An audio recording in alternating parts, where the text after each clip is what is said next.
Bienvenidos a Escucha en la Noche, una historia de miedo. El día siguiente transcurrió en un estado de alerta constante.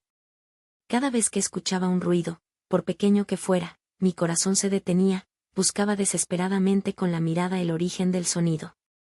La falta de sueño comenzó a afectar mi raciocinio. Ya no era capaz de distinguir entre lo real y lo imaginado. Pero esa noche, las cosas se salieron de control. Eran las 2:45 de la madrugada. Estaba sentado en mi cama, con la luz encendida y el bate de béisbol a mi lado.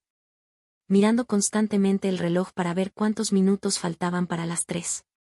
De repente, un golpe seco resonó en la ventana, el sobresalto que tuve me asustó aún más. Mi apartamento está en un cuarto piso. ¿Quién o qué podría estar ahí afuera?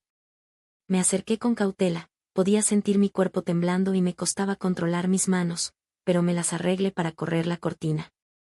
No había nada. Solo la oscuridad y la tenue luz de una farola. Exhalé de alivio pensando para mis adentros que todo estaba bien, que no había nada de qué preocuparse. Cuando volví la mirada hacia mi cama, lo vi. Una sombra.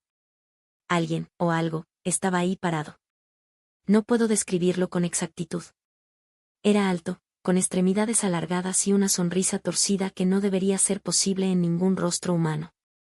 Quería moverme, correr o gritar, pero estaba paralizado. Mi cuerpo no escuchaba mis órdenes. La figura alzó una mano y señaló hacia la puerta. No hizo ningún sonido, pero lo entendí. Quería que abriera la puerta. Me armé de valor, grité con todas mis fuerzas y lancé el bate de béisbol. Cuando lo hice, la figura desapareció. Me acerqué a la puerta, pero alguien había dejado otra nota. La recogí con manos temblorosas y la abrí. Decía, última oportunidad. Juguemos. Y en ese momento, la luz se apagó. Llegamos al final de la tercera parte de la historia.